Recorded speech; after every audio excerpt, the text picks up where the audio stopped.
Hello guys, so welcome back in this new video lecture number 5। और हम electrochemistry पे पहले ही 4 वीडियो लेक्चर पढ़ चुके हैं और वीडियो लेक्चर अपलोड है यूट्यूब पे, आप जाके देख सकते हैं। अगर आपने वो वीडियो लेक्चर नहीं देखे हैं तो पहले उनको देखिए, उसको देखने के बाद आपको ये लेक्चर आज का बहुत ही अच्छे से समझ में आएगा।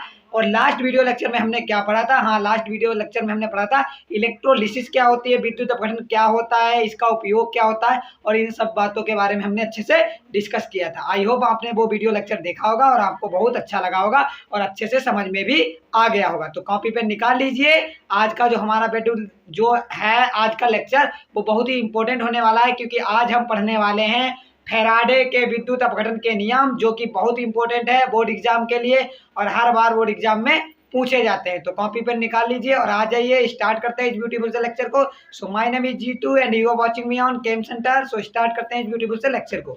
चलो, तो आप लोग पहले हेडिंग लगाएंगे फैराडे के विद्युत अपघटन के नियम। ठीक है, क्या हेडिंग लगाएंगे? फैराडे के विद्युत अपघटन के नियम। ठीक है, तो फैराडे के विद्युत अपघटन के नियम लिखने से पहले मैं आपको अच्छे से एक बार समझा देता हूं कि ये होता क्या है, फिर बाद में हम आपको बताएंगे कि किस प्रकार से आपको बोर्ड एग्जाम में लिख के आना है। ठीक है, तो समझते हैं कि आखिर में ये फैराडे के विद्युत अपघटन के नियम होते क्या है, समझ लो। फैराडे ने क्या बताया कि विद्युत अपघटन के 2 नियम होते हैं। फैराडे ने बताया कि विद्युत अपघटन के 2 नियम दिए। एक नियम है प्रथम नियम और एक नियम है द्वितीय नियम। देखो क्या क्या नियम कहते हैं। मान लो हम विद्युत अपघटन पढ़ चुके हैं ना, विद्युत अपघटन पढ़ चुके हैं। मान लो ये कोई विद्युत अपघट्य भरा है इसमें। ठीक है, इस पार्ट में, इस कंटेनर में क्या भरा है? कोई विद्युत अपघट्य भरा है। इसमें हमने धातु की 2 छड़ें डाल दी, जिन्हें हम क्या बोलते थे? इलेक्ट्रोड। और इनसे ये वायर जुड़े हुए हैं, एक प्लस वाला एक नेगेटिव वाला।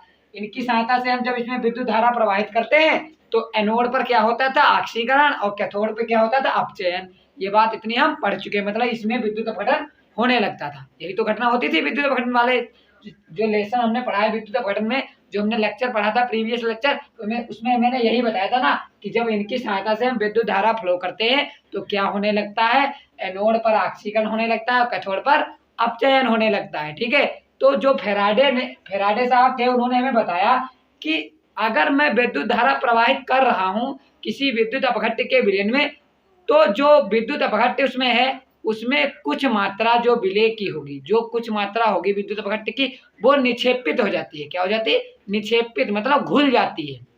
ठीक है, जब हम विद्युत प्रवाहित करते हैं विद्युत अपघट्य के विलयन में तो उसमें ऑक्सीकरण और अपचयन तो होता है, ये बात तो हमें पता है। ठीक है, लेकिन फैराडे ने एक बात बताई कि जब हम विद्युत धारा प्रवाहित करेंगे विद्युत अपघट्य के विलयन में तो उसमें विद्युत अपघट्य निक्षेपित होने लगता है। निक्षेपित का मतलब होता है पैंदी में बैठ जाना, या ऐसे समझ लेते हैं गायब हो जाना। क्या समझ लें? गायब हो जाना, कि विद्युत अपघट्य धीरे धीरे विद्युत अपघट्य की थोड़ी मात्रा क्या होने लगती है?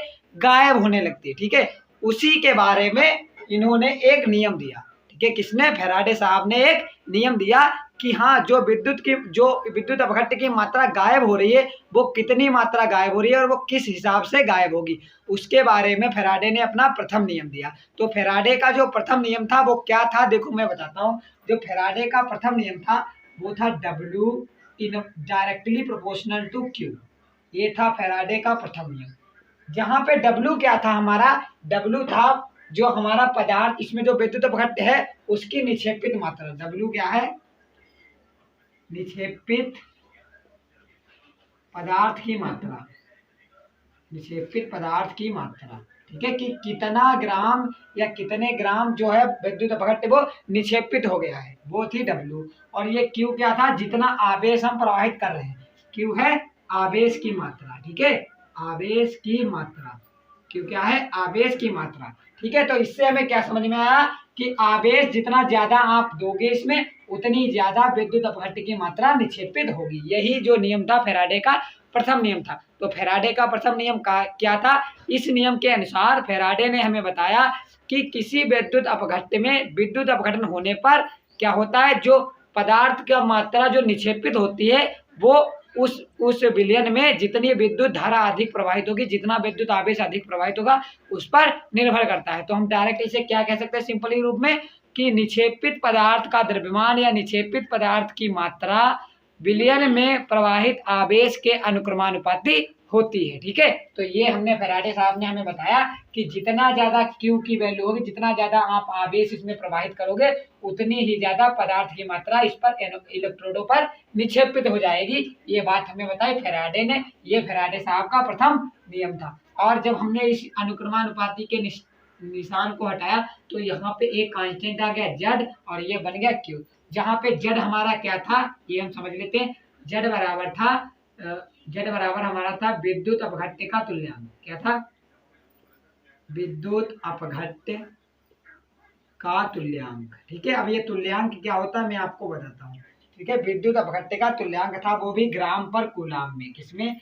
ग्राम पर कूलाम में। ये बात आप ध्यान रखेंगे। और ये Q था, वो तो आप जानते हैं Q क्या होता है। ठीक है, और विद्युत अपघट्य का तुल्यांक था ये Z। क्या था? विद्युत अपघट्य का तुल्यांक ग्राम में। ठीक है, अब हम जानते हैं अगर Q बराबर, हम जानते हैं कि Q बराबर क्या होता है? IT। ये बात आप अच्छा क्लास 10th में पढ़ चुके हैं कि Q बराबर IT मतलब होता है, ठीक है, जो विद्युत आवेश होता है वो धारा इंटू टाइम होता है। आई क्या होता है? एम्पियर मतलब धारा, और टी क्या होता है? सेकेंड। ठीक है, सी सेकेंड मतलब टाइम। ठीक है, तो यहाँ पे हम ध्यान रखेंगे। तो इस जेड की जगह पे हम ये भी डाल सकते हैं, इसकी क्यू की जगह पे डब्ल्यू बराबर जेड और क्यू की जगह पे डाल देंगे आई इंटू टी। तो ये हमारा फार्मूला बन जाता है डब्ल्यू बराबर जेड आई टी। ठीक है, ये बहुत ही इंपॉर्टेंट फार्मूला है, इससे हम अपने न्यूमेरिकल भी सॉल्व करेंगे। तो इस प्रकार से ये हमारा क्या आ जाता था? प्रथम नियम आ जाता था डब्ल्यू बराबर जेड आई टी, जो कि फैराडे ने हमें बताया था। इसके बाद में फैराडे ने हमें ये बताया कि जो विद्युत अपघट्य का ये तुल्यांक होता है ग्राम कूलाम, ये होता क्या है इसके बारे में थोड़ा हम डिस्कशन करते हैं। देखो क्या होता है ये विद्युत अपघट्य का तुल्यांक ग्राम और कूलाम है। मतलब अगर मैं यहाँ पे क्या करूँ, क्यू आवेश 1 कूलाम बहलाता, कितना? 1 कूलाम। क्यू की मात्रा में यहाँ पे क्या कर दूं? 1 कूलाम कर दूं, मतलब आवेश की मात्रा 1 कूलाम है, मतलब आई गुणे टी का मान कितना है? 1 कूलाम। यही तो मतलब है, क्योंकि क्यू बराबर आई टी। ठीक है, तो जो W बचेगा हमारा, तो W बराबर अगर मैं यहाँ पे आई की जगह आई टी की जगह पे Z इंटू आई टी की जगह पे 1 रख दूंगा, तो W बराबर क्या आ जाएगा? Z। ठीक है, ये बात W आ जाएगा Z। तो हम अगर इसकी विद्युत अपघट्य के तुल्यांक की परिभाषा लिखें तो क्या लिख सकते हैं? यदि किसी विद्युत अपघट्य के विलयन में हम 1 कूलाम आवेश प्रवाहित करते हैं, ठीक है, कितना? 1 कूलाम आवेश प्रवाहित करते हैं, तो 1 कूलाम आवेश प्रवाहित करने पर जितना द्रव्यमान विद्युत अपघट्य का निक्षेपित होता है, या जितना द्रव्यमान विद्युत अपघट्य का निक्षेपित या विलेय होता है, उसी को हम बोलते हैं उसका विद्युत अपघट्य का तुल्यांक बोलते हैं। समझ गए ये बात? ठीक है, मान लो हमारे पास कोई ये विलयन था, इसमें हमने कितना आवेश प्रवाहित किया? 1 कूलाम। कितना? 1 कूलाम। तो 1 कूलाम जब आवेश इसमें हम प्रवाहित करेंगे विद्युत के रूप में, तो जितनी मात्रा होगी निक्षेपित हो जाएगी इलेक्ट्रोडों पर, मतलब जितनी मात्रा विद्युत अपघट्य की इसमें विलेय हो जाएगी, उसको हम बोलेंगे क्या? एक तुल्यांक। किसका? विद्युत अपघट्य का। क्या बोलेंगे? विद्युत अपघट्य का एक तुल्यांक। ये बात आपको अब अच्छे से क्लियर हो गई होगी। तो फैराडे का प्रथम नियम हमसे क्या कहता है कि कोई भी पदार्थ है, अगर कोई भी विद्युत अपघट्य का विलयन है, उसमें आप जितना ज्यादा जो चार्ज फ्लो करवाओगे, जितना ज्यादा आवेश दोगे उस विलयन को, उतनी ही ज्यादा विद्युत अपघट्य की मात्रा निक्षेपित होगी, विलेय होगी। ये हमारा था प्रथम नियम। दूसरा नियम क्या था आप वो समझते हैं, इसे मैं रेज करता हूँ। ठीक है, इसे मैं रेज करता हूँ। दूसरा नियम क्या था ये समझ लेते हैं। तो जो दूसरा नियम हमें फैराडे साहब ने बताया, उन्होंने बताया कि मान लो हमारे पास एक नहीं 2 विद्युत अपघट्य के विलयन है। देखो मानो हमारे पास एक ये विद्युत अपघट्य है, एक ये विद्युत अपघट्य है, इसमें भी क्या भरा है? कोई विद्युत अपघट्य भरा है। हो सकता है सेम विद्युत अपघट्य हो सकता है डिफरेंट विद्युत अपघट्य हो, इससे हमें कोई मतलब नहीं। ठीक है, मान लो इसमें भी एक विद्युत अपघट्य भरा है और इसमें भी क्या भरा है? एक विद्युत अपघट्य भरा है। एक क्षण हमने एक इलेक्ट्रोड मतलब इसमें डाल दिया और एक इलेक्ट्रोड इसमें डाल दिया। मान लो ये वाला है हमारा माइनस वाला इलेक्ट्रोड और ये वाला है प्लस वाला, ये एनोड है एक कैथोड है। ठीक है, इस प्रकार से हम समझ लें। अब हम क्या करें, मान लो हम बराबर आवेश दोनों में प्रवाहित कर रहे हैं। कितना? क्यू आवेश। इसमें भी कितना आवेश प्रवाहित कर रहे हैं? क्यू। ठीक है, ये बात आप ध्यान रखेंगे। इसमें कितना प्रवाहित कर रहे हैं? क्यू। इसमें भी कितना प्रवाहित कर रहे हैं? क्यू। ठीक है, इसमें जो विद्युत अपघट्य भरा है उसका इसमें जो विद्युत अपघट्य भरा है वो क्या है? उसका जो तुल्यांकीय भार है वो E1 है। इसमें जो विद्युत अपघट्य है उसका तुल्यांकीय भार हमने क्या मान लिया? E2। तो E1 E2 क्या है? तुल्यांकीय भार है विद्युत अपघट्य के। ठीक है, ये बात आप अच्छे से ध्यान रखेंगे।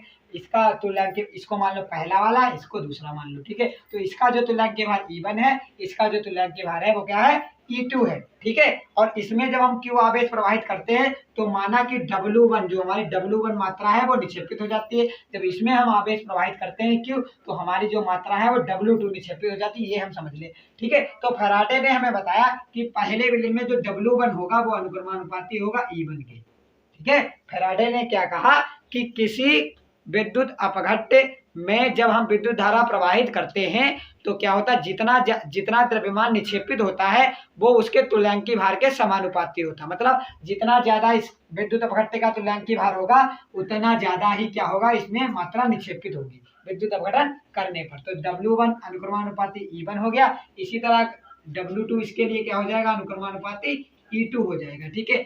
और इन दोनों समीकरणों, ये दो समीकरण हो गए, तो इसको हम ये लिख सकते हैं, डिवाइड कर दो W1 बटे W2 और यहाँ पे बराबर E1 बटे E2, ठीक है। अब कहोगे सर ये बराबर कहाँ से आ गया, क्योंकि हम यहाँ पे अनुक्रमानुपाती हटाएंगे तो एक नियतांक आएगा K, यहाँ पे भी एक नियतांक आएगा K, जब भाग देंगे तो क्या हो जाएगा, K कट जाएगा। तो W1 बटे W2 बराबर E1 बटे E2, ये बात आप अच्छे से ध्यान रखेंगे, ठीक है। तो ये था हमारा सेकेंड नियम फैराडे का, ठीक है। तो बहुत ही इजी है, कोई टफ बात नहीं है इसमें, आप आराम से इसे लर्न कर सकते हैं और आराम से समझ भी सकते हैं। तो एक बार मैं अच्छे से फिर से रिवाइज करा देता हूँ दूसरे नियम को, फिर इसके बाद हम देखेंगे किस प्रकार हम बोर्ड एग्जाम में लिख के आएंगे और इस पर न्यूमेरिकल भी करेंगे। देखो क्या है, दो विद्युत अपघट्य हैं हमारे पास, सेम भी हो सकते हैं, अलग अलग हो सकते हैं। एक इलेक्ट्रोड दूसरे विद्युत अपघट्य में पड़ा होगा, एक इलेक्ट्रोड दूसरे विद्युत अपघट्य में पड़ा होगा, ठीक है। तो फैराडे ने कहा अगर हम दोनों में, लेकिन आवेश की मात्रा दोनों में क्या होनी चाहिए, समान।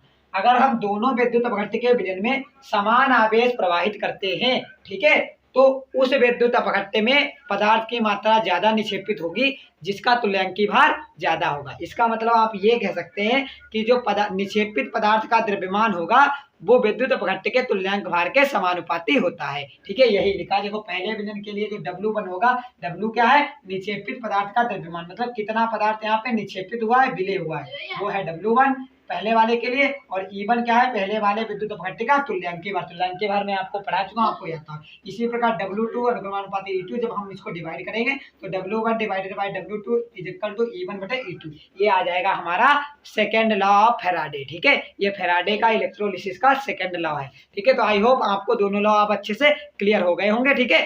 अब मैं आपको बताता हूं कि अगर ये बोर्ड एग्जाम में आता है, ये क्वेश्चन बोर्ड एग्जाम में 3 नंबर से पूछा जाता है कि फैराडे के विद्युत अपघटन नियमों का वर्णन कीजिए तथा इस पर एक न्यूमेरिकल पूछ लेगा, उदाहरण सही समझाइए। इस प्रकार से पूरा क्वेश्चन 3 नंबर में आता है। तो अगर ये बोर्ड एग्जाम में आपके आता है तो आप इसमें क्या लिख के आएंगे और किस प्रकार से इसकी भाषा लिख के आएंगे, अब हम देखते हैं ये, ठीक है। चलो इसे नोट करो, फिर हम देखते हैं आप किस प्रकार से बोर्ड एग्जाम में लिख के आएंगे। नोट करो।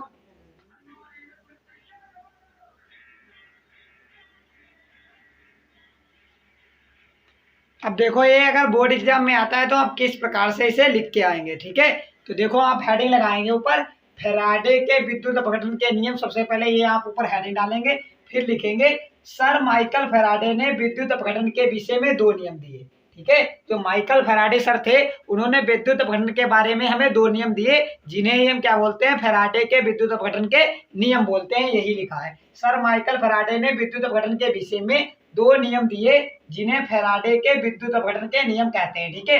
फिर हम लिखेंगे, पहली हेडिंग डालेंगे फैराडे का प्रथम नियम। तो किस प्रकार से लिख के आएंगे, आप हेडिंग डालेंगे फैराडे का प्रथम नियम, इस नियम के अनुसार, फिर कॉमा लगाएंगे, फिर इन्वर्टेड कॉमा में जो इसका स्टेटमेंट है वो ब्लैक पेन से अच्छे से लिख के आएंगे। लिखेंगे विद्युत अपघटन में किसी भी इलेक्ट्रोड पर निक्षेपित का मतलब या विलीन, ठीक है, विद्युत अपघटन में किसी भी इलेक्ट्रोड पर निक्षेपित पदार्थ की मात्रा उस विलयन में प्रवाहित आवेश के समानुपाती होती है। ये बात मैं आपको अच्छे से समझा चुका हूं, ठीक है। तो जो W अनुक्रमानुपाती होगा वो Q के होगा। W बराबर, यहाँ पे अनुक्रमानुपाती हटाओगे तो एक कांस्टेंट आ जाएगा Z, और जो W बराबर Z की, इसे डाल लूंगा मैं समीकरण नंबर 1, ठीक है। इसे डालूंगा समीकरण नंबर 1। यदि विलयन में I धारा t सेकेंड तक प्रवाहित हो तो हम जानते हैं Q बराबर क्या होता है, IT। तो यहाँ पे Q की जगह पे हमने क्या रख दिया, IT। तो W बराबर आ जाएगा ZIT। यही हमारा क्या है, फैराडे के विद्युत अपघटन का प्रथम नियम है, ठीक है। जहाँ पे W क्या है, निक्षेपित पदार्थ की मात्रा, और किसमें होगी, ये ग्राम में। आवेश की मात्रा है Q, जिसको किसमें होगी, कूलाम में। और Z क्या है, निक्षेपित पदार्थ का विद्युत रासायनिक तुल्यांक, ठीक है। जेड यहाँ पे क्या है, निक्षेपित पदार्थ का विद्युत रासायनिक तुल्यांक। आप इसे नोट करो, फिर इस स्टेटमेंट को थोड़ा हम आगे बढ़ाते हैं और कुछ और फार्मूले इससे निकालते हैं। कुछ और भी फार्मूले होते हैं प्रथम नियम के, वो हम देखते हैं कि आगे क्या फार्मूले होते हैं। ठीक है, तो इसे आप अच्छे से नोट कर लो, बहुत ही इजी है। मैं आपको बता चुका हूं कि कुछ नहीं होता है, अगर हम विद्युत अपघटन कर रहे हैं तो क्या होने लगता है, कुछ पदार्थ की मात्रा निक्षेपित होने लगती है, और जितना ज्यादा आप आवेश प्रवाहित करोगे विलयन में, उतनी ज्यादा पदार्थ की मात्रा निक्षेपित हो जाती है। ठीक है, यही पहला नियम कहलाता है। तो ये है निक्षेपित पदार्थ की मात्रा, और ये हमारा आवेश है। जितनी ज्यादा आवेश बढ़ाओगे उतनी ज्यादा मात्रा निक्षेपित हो जाएगी। फिर मैंने इस अनुक्रमानुपाती को हटाया, तो आप सभी लोग जानते हो कि जब भी अनुक्रमानुपाती का निशान हटाते हैं तो वहां पे एक कांस्टेंट आ जाता है। तो यहाँ पे एक कांस्टेंट आ गया जेड, और जेड क्या है, निक्षेपित पदार्थ का विद्युत रासायनिक तुल्यांक। ये क्या होता है वो मैं आपको अभी इसकी डिफिनीशन भी लिखा दूंगा। ठीक है, और ये होता क्या है मैं आपको बता दूं कि जब हम क्या करें, 1 कूलम आवेश प्रवाहित करते हैं किसी विद्युत अपघट्य के विलयन में। ठीक है, क्या करते हैं, 1 कूलम आवेश प्रवाहित करेंगे तो जितनी पदार्थ की मात्रा निक्षेपित होगी उसी को हम बोलते हैं, ये है विद्युत रासायनिक तुल्यांक। ठीक है, तो ये बात होती है, अभी मैं आपको ये दिखा दूंगा। ठीक है, तो यह फिर हमने क्या किया, यदि विलयन में आई धारा t सेकेंड तक प्रवाहित करें, तो हम पढ़ चुके हैं करंट इलेक्ट्रिसिटी में कि Q बराबर IT होता है, तो हमने Q की जगह पे IT रख लिया। ये आ गया W बराबर ZIT। आप इसे समीकरण नंबर 3 डाल देंगे। ठीक है, अगर आपसे 60 में पूछता है कि फैराडे का विद्युत रासायनिक, फैराडे का प्रथम नियम संक्षिप्त में परिचय दीजिए, तो आप यहाँ से ये फैराडे का नियम डाल के यहाँ तक दिखाएंगे, आपको पूरे के पूरे नंबर मिल जाएंगे। ठीक है, इसके आगे का हम जो करेंगे डेरिवेशन, वो इसलिए कर रहे हैं, वो है इसका गणितीय रूप, और वो इसलिए कर रहे हैं कि वहां से हो सकता है आपको न्यूमेरिकल मिल जाए। ठीक है, नहीं तो आपका इतने से ही काम चल जाएगा। लेकिन हम इसके आगे भी डिस्कशन करेंगे, क्योंकि फैराडे का नियम हमें कंप्लीटली पढ़ना है, कुछ भी मिस नहीं करना है। तो आप लोग इसे अच्छे से नोट कर लो, और एक बात हमेशा ध्यान रखेंगे, जब भी कोई नियम लिख के आएंगे तो उसका जो स्टेटमेंट होगा वो ब्लैक पेन से इस इन्वर्टेड कामा के अंदर लिख के आएंगे। ठीक है, अच्छे से जिस प्रकार से मैंने लिखा है। ठीक है, और ये जब फार्मूला लिखा करें तो वहां पे लिख दिया करें, मेंशन कर दिया करें कि जेड क्या है, निक्षेपित पदार्थ की मात्रा है, क्यू क्या है, आवेश की मात्रा है, जेड क्या है, निक्षेपित पदार्थ का विद्युत रासायनिक तुल्यांक है। ये सब आप अच्छे से लिख के आएंगे, तभी आपको बोर्ड एग्जाम में बहुत अच्छे मार्क्स मिलेंगे। आप इसे नोट करो, फिर आगे मूव करते हैं। नोट करो। हाँ, तो अभी तक हमने 2 समीकरण पढ़ी थी फैराडे के विद्युत अपघटन के प्रथम नियम के बारे में। क्या समीकरण थी, पहली जो समीकरण थी वो हमारी थी W बराबर ZQ, और जो दूसरी इक्वेशन हमारी आई थी वो आई थी W बराबर ZIT। ये 2 समीकरण हमने पढ़ ली थी, जहाँ पे Z हमारा क्या होता था, मैंने आपको बताया विद्युत अपघट्य पदार्थ का क्या होता था, रासायनिक तुल्यांक। अब हम इसकी डिफिनीशन के बारे में डिस्कस करते हैं। ये देखो, यदि यहाँ पे देखेंगे आप, यदि समीकरण 2 में, यदि हम क्या करें, समीकरण 2 में Q बराबर IT होता है, मतलब इसकी वैल्यू हम क्या करते हैं, 1 कूलम। कितना, 1 कूलम। क्या करते हैं, 1 कूलम। यानी समीकरण 2 में Q बराबर IT, मतलब अब विलयन में हम कितना आवेश प्रवाहित कर रहे हैं, 1 कूलम। तो W बराबर क्या हो जाएगा, यहाँ पे Z इंटू IT की जगह पे कितना मान रख जाएगा, 1। तो W बराबर क्या आ जाएगा, Z। कितना आ जाएगा, Z। ठीक है, W बराबर क्या आ जाएगा, Z। तो क्या होगा इसका, ये W क्या, W बराबर आ गया Z। इसका मतलब क्या है, यहाँ पे लिखेंगे ब्लैक पेन से, और यही डिफिनीशन है किसकी, रासायनिक तुल्यांक की। यदि विद्युत अपघट्य के विलयन में, यदि विद्युत, आप ये ब्लैक पेन से लिख लेंगे नीचे, यदि विद्युत अपघट्य के विलयन में, यदि विद्युत अपघट्य के विलयन में 1 कूलम आवेश प्रवाहित किया जाए, 1 कूलम आवेश प्रवाहित किया जाए, प्रवाहित किया जाए, तो निक्षेपित पदार्थ की मात्रा, तो निक्षेपित पदार्थ की मात्रा को, 1 कूलम जब हम आवेश प्रवाहित करेंगे तो जितना पदार्थ निक्षेपित होगा उसी को हम बोलेंगे विद्युत रासायनिक तुल्यांक। पदार्थ किया जाए तो निक्षेपित पदार्थ को, या निक्षेपित पदार्थ की मात्रा को ही, निक्षेपित पदार्थ की मात्रा को ही विद्युत रासायनिक तुल्यांक कहते हैं। क्या कहते हैं, विद्युत रासायनिक तुल्यांक कहते हैं। ये बात आप अच्छे से ध्यान रखेंगे। ठीक है, विद्युत रासायनिक तुल्यांक कहते हैं। ठीक है, 1 कूलाम अगर हम विद्युत अपघट्य के विलयन में कितना आवेश प्रवाहित करेंगे, 1 कूलाम। ठीक है, तो यहाँ पे क्यू आई टी की जगह पे क्या आ जाएगा 1, तो डब्ल्यू बराबर हो जाएगा हमारा जेड। ठीक है, तो 1 कूलाम जब हम विद्युत अपघट्य के विलयन में प्रवाहित करेंगे आवेश, तो जितनी पदार्थ की मात्रा निक्षेपित होगी उसी को हम क्या कहेंगे, कहेंगे विद्युत रासायनिक तुल्यांक है ये विद्युत अपघट्य का। ठीक है, तो ये डिफिनीशन हो गई हमारी विद्युत अपघट्य के विद्युत रासायनिक तुल्यांक जेड की। ठीक है, ये क्या है, जेड से लिखते हैं इसको। ये बात आपको इतनी कंफर्म हो गई होगी, आप इसे इतना नोट करो, फिर हम आगे मूव करते हैं। जल्दी से नोट करो फिर आगे मूव करते हैं। नोट कर लो जल्दी से, नोट करो जल्दी से, नोट करो फिर आगे बढ़ते हैं। ठीक है, तो इतना आपने नोट कर लिया होगा। अब देखो हम इसे रेज करते हैं फिर आगे बढ़ते हैं। रेज करते हैं इसे, चलो रेज कर दो। ओके, रेज कर देता हूं मैं। ये 2 समीकरण हमारी हो गई थी, इन्हें हम ऐसे लिखा रहने देंगे। ठीक है, इन्हें हम ऐसे लिखा रहने देंगे। ठीक है, तो जेड की आप परिभाषा जान गए कि जेड होता क्या है। अगर हम विद्युत अपघट्य के विलयन में 1 कूलाम आवेश प्रवाहित करेंगे तो जितना पदार्थ हमारा निक्षेपित होगा उसी को हम बोलते हैं जेड। ठीक है, अब देखो हम निकालते क्या हुआ कि 1 कूलाम आवेश जब हमने प्रवाहित किया तो जितना जो हमारा विद्युत अपघट्य की मात्रा निक्षेपित हुई उसको हमने क्या बोला, विद्युत रासायनिक तुल्यांक। ठीक है, क्या बोला, विद्युत रासायनिक तुल्यांक। अब अगर हम बात करें कि 1 ग्राम तुल्यांक, ठीक है, 1 ग्राम तुल्यांक हमारा जब 1 ग्राम तुल्यांक जब हमारा निक्षेपित होगा तो हमें पता है कितना आवेश देना पड़ता है, हमें देना पड़ता है 96,485 आवेश। कितना देना पड़ता है, 96,485 कूलाम आवेश। यहाँ पे लिखेंगे यदि विद्युत अपघट्य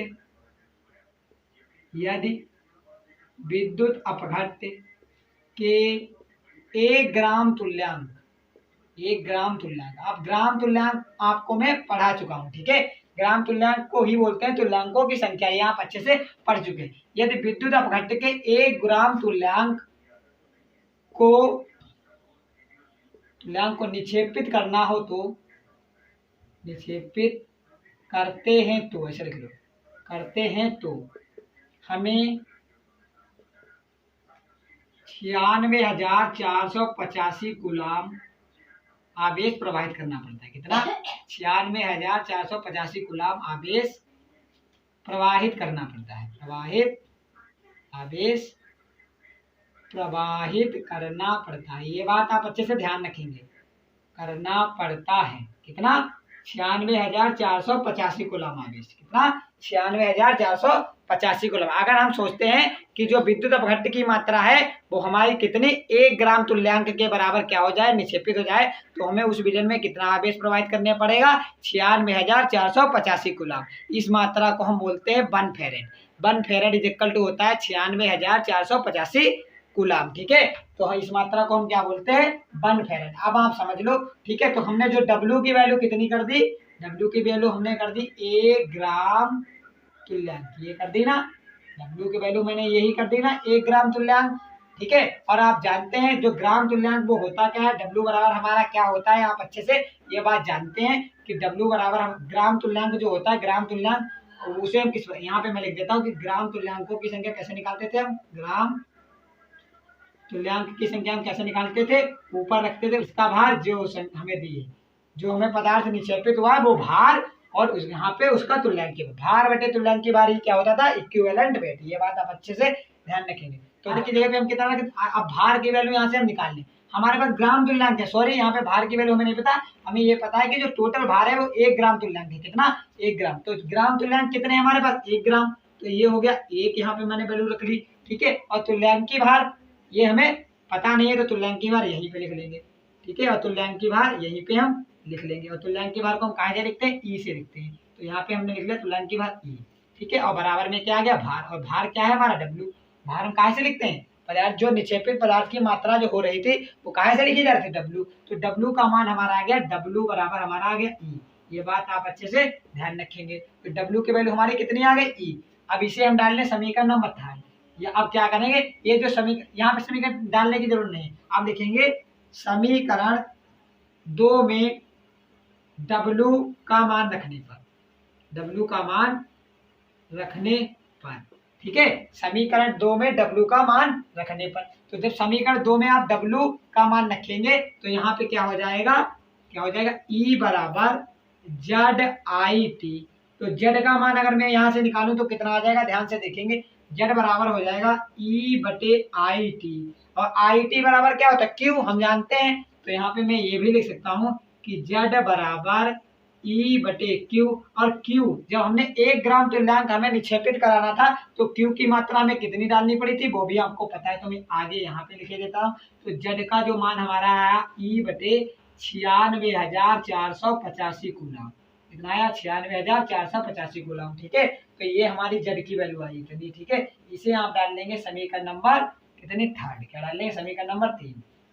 ठीक है, तो जेड की वैल्यू जब हम 1 ग्राम तुल्यांक हम जब डालते हैं, एक ग्राम तुल्यांक को हमें निक्षेपित करना होता है तो हमें 96,485 कूलम लगभग क्या करना पड़ता है, फ्लो करना पड़ता है आवेश। ठीक है, तो ये हमारा जेड बराबर आ गया ई बटे 96,485 कूलम। अब हम क्या करेंगे, इसके बाद में यहाँ पे लिखे दे रहा हूँ, कहाँ पे लिखूं, पहले इसे नोट करो फिर आगे मूव करते हैं। नोट करो जल्दी से, नोट करो, फिर हम इसे रेज करते हैं, फिर आगे बढ़ते हैं। ठीक है, नोट कर लो जल्दी से। मैंने क्या किया है आपको एक बार मैं अच्छे से समझा देता हूँ, फिर उसके बाद मैं मिटाता हूँ इसको और आगे बढ़ता हूँ। ठीक है, हमें पता है कि अगर हम विद्युत अपघट्य के 1 ग्राम तुल्यांक को निक्षेपित करेंगे तो हमें 96,485 कूलम आवेश प्रवाहित करना पड़ेगा। कितना, 96,485 कूलम, जिसे लगभग में 96,500 कूलम बोलते हैं। इस 96,500 कूलम को आप 1 फेरेड भी बोलते हैं। कितना, 1 फेरेड। ठीक है, तो आप ये बात ध्यान से रखेंगे। किसी विद्युत अपघट्य के 1 ग्राम तुल्यांक को निक्षेपित करने के लिए 96,485 कूलम आवेश विलयन में प्रवाहित करना पड़ता है। अतः अब हम समझ लेंगे कि ग्राम तुल्यांक आखिर में होता क्या है। ग्राम तुल्यांक का फार्मूला मैं आपको पढ़ा चुका हूँ। ग्राम तुल्यांक बराबर होता है भार बटे तुल्यांक की बार। हमें भार यहाँ पे रखना है कि कितना भार, तो भार बराबर यहाँ से निकालूंगा ग्राम तुल्यांक और बटे में ग्राम तुल्यांक, गुणे में आ जाएगा तुल्यांक की बार। और ग्राम तुल्यांक हमें कितने लेना, 1 ग्राम, तो यहाँ पे 1 रख दिया, और तुल्यांक की बार हमें पता नहीं, तो डब्ल्यू का मान आ जाएगा ई। अब ये डब्ल्यू का मान आप यहाँ पे रखेंगे तो ई बराबर जेड आई टी। ठीक है, तो यहाँ पे जेड का मान निकालेंगे तो आई टी नीचे आ जाएगा, तो ये आ गया जेड बराबर ई आई टी। ठीक है, बराबर में जेड बराबर आई टी क्या होता है, क्यू, तो क्यू रख दिया। अब हमने क्या किया, कितना कितना पदार्थ निक्षेपित किया है, 1 ग्राम तुल्यांक। तो 1 ग्राम तुल्यांक को निक्षेपित करने के लिए क्यू की वैल्यू हमें कितनी जरूरत पड़ी, हाँ 96,485 कूलम की। तो ई बटे मैंने रख दिया 96,485 कूलम। ये आ गई हमारी समीकरण नंबर 3। इसे नोट करो फिर आगे चलते हैं, जल्दी नोट करो इसे, समीकरण नंबर 3 आ गई है। चलो रेज कर दो, रेज कर दो, चलो रेज करता हूँ, रेज करता हूँ। जो हमारी समीकरण 3 आई है वो हमारी क्या आई है, समीकरण 3 जो हमारी आ चुकी है वो हमारी आई है जेड बराबर ई बटे 96,485 कूलम। ठीक है, ये हमारी आई समीकरण नंबर 3, जहाँ पे ई क्या है, पदार्थ का तुल्यांक के भार। ठीक है, अब हम क्या करेंगे, जेड का मान, ये जो जेड का मान है इसे समीकरण 2 में रखने पर, किसमें, 2 में रख देंगे। जेड का मान समीकरण 2 में रखने पर, ठीक है, जो जेड का मान है वो किसमें रख देंगे, समीकरण नंबर 2 में।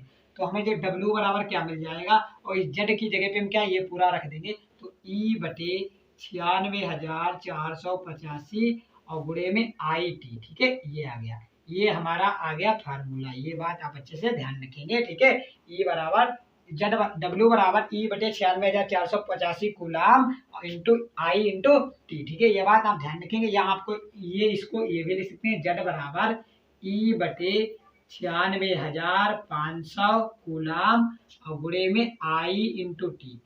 ठीक है, लगभग इसको हम मान लेते हैं 96,500 कूलम। ठीक है, और 1 फेरेड बराबर कितना होता है, इसको आप 1 फेरेड भी लिख सकते हैं।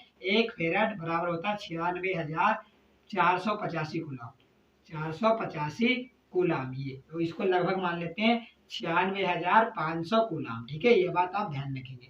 तो 1 फेरेड बराबर होता है 96,500 कूलम। तो मैंने वही मान यहाँ पे रख दिया। आप यहाँ पे 96,500 को हटा के 1 फेरेड भी रख सकते हैं। तो ये हमारा आ गया फार्मूला। यहाँ पे ई क्या है आपको पता है, ई है पदार्थ का तुल्यांकी भार। क्या है, पदार्थ का तुल्यांकी भार। ठीक है, आई क्या है, विद्युत धारा है, टी क्या है, समय है, और 96,500 कूलम क्या है, 1 फेरेड आवेश है। ठीक है, तो हम ध्यान रखेंगे कि जब भी हमें 1 ग्राम तुल्यांक का निक्षेपण करना होगा, मतलब 1 ग्राम तुल्यांक को निक्षेपित करना होगा तो कितना आवेश देना पड़ेगा, 1 फेरेड। 1 फेरेड मतलब 96,485 कूलम या 96,500 कूलम लगभग। ये बात आप अच्छे से ध्यान रखेंगे। तो ये जो हम आपका जो फार्मूला आया, फाइनल फार्मूला, इससे अब क्या हुआ, जेड जो है हमारा वो प्रतिस्थापित हो चुका है। जेड जो हमारा था विद्युत रासायनिक तुल्यांक, वो यहाँ से गायब हो चुका है। ठीक है, तो अगर हमें तुल्यांक भार दे दे, धारा दे दे, समय दे दे, तो हम निकाल पाएंगे कि कितने समय में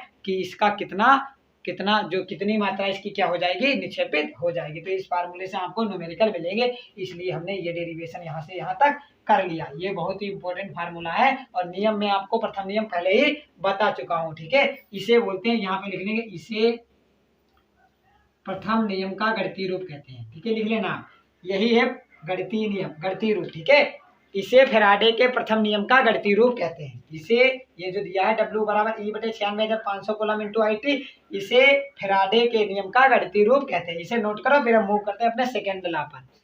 नोट करो जल्दी से, फिर सेकेंड नियम पे चलते हैं, नोट कर लो। अब हम देखते हैं फैराडे का द्वितीय नियम। मैं दोनों नियम आपको समझा चुका हूँ। पहला नियम बोर्ड एग्जाम में कैसे लिख के आना है वो मैंने आपको बता दिया। अब ये सेकंड नियम है, आप किस प्रकार से बोर्ड एग्जाम में लिख के आएंगे वो मैं आपको बता रहा हूँ। ठीक है, तो सेकंड नियम किस प्रकार से लिख के आएंगे, आप पहले हेडिंग डालेंगे फैराडे का द्वितीय नियम, या आप पूरा नियम डालेंगे, पूरी हेडिंग डालेंगे फैराडे के विद्युत अपघटन का द्वितीय नियम, क्योंकि मैं यहाँ विद्युत अपघटन के नियम के बारे में ही बात कर रहा हूँ, इसलिए मैं इतना ही लिख रहा हूँ कि फैराडे का द्वितीय नियम। प्रथम नियम में बता चुका हूँ, तो द्वितीय नियम में मैंने आपको बताया क्या था, पहले वो समझ लो। मैंने द्वितीय नियम में बताया था कि हमारे पास मान लो दो अलग अलग बर्तन है, उनमें क्या भरा है, विद्युत अपघट्य भरा है, एक इसमें इलेक्ट्रोड पड़ा है, एक इसमें इलेक्ट्रोड पड़ा है। जब हम इनमें विद्युत धारा प्रवाहित करेंगे तो क्या होगा, इस पहले वाले जो विलयन में जितनी भी मात्रा निक्षेपित होगी पदार्थ की, वो उसके पहले वाले विलयन का जितना तुल्यांकी भार होगा उस पर डिपेंड करेगी। जितना ज़्यादा तुल्यांकी भार होगा उतनी ज़्यादा पदार्थ की मात्रा निक्षेपित हो जाएगी। इसी प्रकार दूसरे वाले विलयन के लिए भी जितना ज़्यादा आप क्या करोगे, उसका दूसरे विलयन में जितना ज़्यादा विद्युत अपघट्य की ई की मात्रा होगी, मतलब तुल्यांकी भार जितना ज़्यादा होगा उतनी ही ज़्यादा क्या होगी, मात्रा निक्षेपित हो जाएगी। यही नियम था हमारा दूसरा वाला। अगर हमें दो विद्युत, जैसे मान लो दो विद्युत अपघट्य के विलयन दे दिए और बोला कि इसका तुल्यांकी भार 100 है, इसका तुल्यांकी भार 500 है, अगर पूछा कि किसमें पदार्थ की मात्रा ज़्यादा निक्षेपित हो जाएगी, तो आप ध्यान रखेंगे इस नियम के अनुसार हम बता देंगे दूसरे वाले में, क्योंकि उसका तुल्यांकी भार ज़्यादा है, इसलिए उसमें जो पदार्थ की मात्रा होगी विद्युत अपघटन पर वो ज़्यादा निक्षेपित होगी। यही हमारा दूसरा नियम कहता है फैराडे का। देखो तो क्या लिख के आएंगे, आप पहले हेडिंग लगाएंगे फैराडे का द्वितीय नियम, फिर लिखेंगे इस नियम के अनुसार, फिर हर बार की तरह कामा और इन्वर्टेड कामा में ब्लैक पेन से इस स्टेटमेंट को लिख के आएंगे। क्या है, विद्युत की समान मात्रा भिन्न विद्युत अपघट्य के विलयनों में प्रवाहित करने पर, ठीक है, विद्युत अपघट्य के विलयन चाहे विद्युत अपघट्य अलग अलग हो विलयन के, चाहे सेम हो, लेकिन आवेश की मात्रा दोनों में आपको बराबर ही फ्लो करनी है, तभी ये नियम क्या है, सत्य है। ठीक है, तो लिखा है विद्युत की समान मात्रा भिन्न विद्युत अपघट्यों के विलयनों में प्रवाहित करने पर जो निक्षेपित पदार्थ का द्रव्यमान है उनके तुल्यांकी भारों के समानुपाती होता है। मान लो हमारे पास यहाँ पे एक पहला ये विलयन था, ये विलयन फर्स्ट है, इसमें एक धातु की छड़ पड़ी है, ये विलयन सेकेंड है, इसमें भी एक धातु की छड़ पड़ी है, ये विलयन सेकेंड है। इसका जो हमारा इसमें जो मात्रा वो मान लो हमारी W1 निक्षेपित होती है और इसका तुल्यांकी भार E1 है, इसमें जो मात्रा है हमारी वो W2 निक्षेपित होती है, इसका तुल्यांकी भार E2 है। ठीक है, तो जब हमने इसमें विद्युत धारा प्रवाहित की और हमने इसमें भी एक धातु की छड़ डाली, इसमें भी विद्युत धारा प्रवाहित की, जब दोनों में हमने विद्युत धारा प्रवाहित की तो जो पहले विलयन के लिए विद्युत अपघट्य होगा, जो लिखा है माना पहले विद्युत अपघट्य के लिए, जो पहला वाला ये विलयन है, इस विद्युत अपघट्य के लिए क्या होगा, जो W1 होगा, मतलब जितनी मात्रा पहले वाले विलयन में निक्षेपित होगी वो किस पे डिपेंड करेगी, E1 में। जितना ज्यादा तुल्यांकी भार होगा उतनी ज्यादा मात्रा क्या होगी, निक्षेपित हो जाएगी। ये हमारा नियम कहता है। तो W1 अनुक्रमानुपाती होगा E1, मतलब जो निक्षेपित पदार्थ की मात्रा है वो तुल्यांकी भार के समानुपाती होगी। जब हम इस समानुपाती का निशान हटाएंगे तो यहाँ पे एक कांस्टेंट आ जाएगा K, तो W1 बराबर K E1। इसे मैं समीकरण नंबर 1 डाल देता हूँ। फिर इसी प्रकार दूसरे विलयन के लिए भी क्या हो जाएगा, दूसरे विद्युत अपघट्य के लिए W2 जो अनुक्रमानुपाती होगा वो E2 होगा, जहाँ W2 क्या है, दूसरे विलयन में निक्षेपित पदार्थ की मात्रा, और E2 हमारा क्या है, दूसरे विलयन का तुल्यांकी भार। तो यहाँ भी समानुपाती का मैं जब निशान हटाऊंगा तो यहाँ भी एक कांस्टेंट K आ जाएगा और ये हो जाएगा W2 = K E2। ये आ गई समीकरण नंबर सेकंड। अब हमने क्या किया, समीकरण 1 को समीकरण 2 से क्या कर दिया, डिवाइड कर दिया, तो क्या आ जाएगा W1 बटे W2 बराबर में K से K कैंसिल हो जाएगा, बचेगा E1 बटे E2। तो यहाँ क्या W1 बराबर W2 बराबर में W1/W2 is equal to E1/E2, जहाँ W1 क्या है पहले विद्युत अपघट्ट के लिए निक्षेपित पदार्थ का द्रव्यमान, W2 क्या है दूसरे विद्युत अपघट्ट के लिए निक्षेपित पदार्थ का द्रव्यमान, E1 क्या है पहले विद्युत अपघट्ट का तुल्यांक के बाद, और E2 क्या है दूसरे विद्युत अपघट्ट का तुल्यांक के बाद। ये आप अच्छे से लिख लेंगे। आई होप अब आपको अच्छे से समझ में आ गया होगा कि जो फैराडे के विद्युत अपघटन के नियम है वो क्या है और किस प्रकार से उन्हें हम समझ पाएंगे और किस प्रकार से उन्हें हम लिख के आएंगे। ठीक है, तो आई होप अब आप अगर बोर्ड एग्जाम में आएगा ये क्वेश्चन तो आपसे बिल्कुल नहीं छूटेगा, आप बहुत अच्छे से इसका आंसर दे पाएंगे और बोर्ड एग्जाम में बहुत ही अच्छे मार्क्स अचीव कर पाएंगे। ठीक है, तब तक गाइस इसे नोट करो, फिर मूव करते हैं। थोड़ा एक दो हेडिंग और बची हैं, अच्छे छोटे छोटे से नोट्स हैं और एक दो न्यूमेरिकल करते हैं। नोट करो, इसे नोट करो, फिर आगे बढ़ते हैं।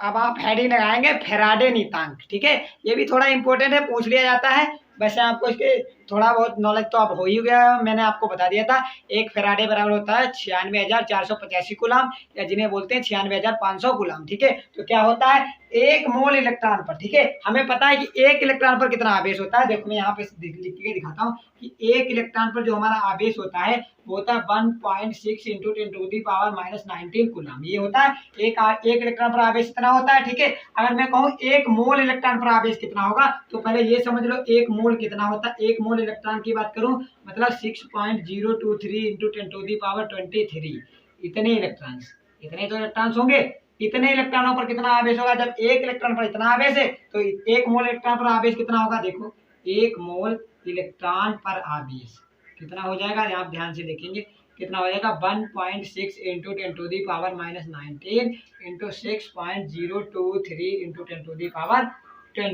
ठीक है, जब इतने से आप इसकी गुणा करोगे तो ये लगभग में हमारा आता है 96,485 कूलम। कितना आ जाता है 96,485 कूलम। आप गुणा करके खुद से देख सकते हैं, ये आ जाएगा 96485 लगभग में। ठीक है, तो इसे हम लिख देते हैं ये जो इतना ये जो आवेश है मतलब एक मोल इलेक्ट्रॉन पर जितना आवेश होता है उसे हम लिख देते हैं 1 एफ। ठीक है, उसी को बोलते हैं फैराडे नीतांक। तो 1 एफ बराबर होता है 96,485 कूलम। कूलम को हम सी से लिख देते हैं और इसको हम ऐसे भी लिख सकते हैं 1 एफ लगभग बराबर होता है ये 96,500 कूलम के।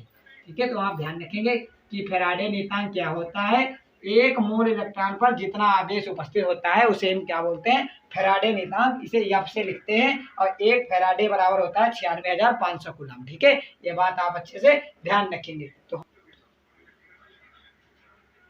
नोट कर लो इसे, फिर आगे बढ़ते हैं। जल्दी से नोट कर लो, नोट कर लो। हमने अच्छे से पढ़ लिया है कि ये क्या होता है। ठीक है, अच्छे से पढ़ लिया है कि किस प्रकार से हम लिखते हैं और फैराडे नीतांक क्या होता है। मैंने बता दिया कि एक मोल में क्या होगा, एक मोल इलेक्ट्रॉन पर जितना आवेश उपस्थित होगा उसी को बोलते हैं 1 फैराडे। ठीक है, कितना 1 फैराडे। ठीक है, यहाँ पे फैराडे ये लिखा है 1 फैराडे कहते हैं, यहाँ 1 फैराडे नीतांक कहते हैं, यहाँ पे लिख लेना। ठीक है, इसे एफ से लिखेंगे और ये कैसे आया, एक इलेक्ट्रॉन पर हमें पता है इतना आवेश होता है तो एक मोल इलेक्ट्रॉन इतने इलेक्ट्रॉन होते हैं, तो इतने इलेक्ट्रॉन पर जब इनकी गुणा कराओगे आप इतना आ जाएगा 96,500 कूलम। ठीक है, इसे नोट करो, फिर आगे बढ़ते हैं। तो अब हम फैराडे नीतांक भी पढ़ चुके हैं। अब आपको एक चीज समझने की जरूरत है, वो मैं आपको अच्छे से बता देता हूँ। जैसे हम जानते हैं क्या होता है, जैसे मान लो हमारे पास NaCl कोई विद्युत अपघट्य था। ठीक है, ये मैं आपको विद्युत अपघटन में बता चुका हूँ। क्या है, NaCl था। क्या था, NaCl। तो ये जब विद्युत अपघटन में होता है तो क्या किस में टूट जाता है, ये Na+ में टूटा होगा और Cl- में। जब हमने इसमें विद्युत धारा प्रवाहित की, ऐसे समझ लो जब हमने इसमें क्या की विद्युत धारा प्रवाहित की तो क्या होता है, एनोड पर ऑक्सीकरण होता है क्लोरीन का, तो 2 मोल किसके क्लोरीन के क्या करते हैं 2 इलेक्ट्रॉन अपने दे देते हैं, तो ये किसमें बन जाते हैं Cl2 में। किसमें बन जाते हैं Cl2 में। ये क्या करते हैं अपने 2 इलेक्ट्रॉन लूज कर देते हैं, तो एनोड पर क्लोरीन का ऑक्सीकरण हो जाता है, क्लोराइड आयन का क्लोरीन में ऑक्सीकरण हो जाता है। और कैथोड पर क्या होता है, ये जो Na+ है वो अपना एक इलेक्ट्रॉन क्या कर देता है, निकाल देता है। ठीक है, ये Na+ है, एक इलेक्ट्रॉन ले लेता है। इसका मतलब समझ रहे हो कि एक मोल, ये कितना Na का कितने मोल है, एक मोल Na+।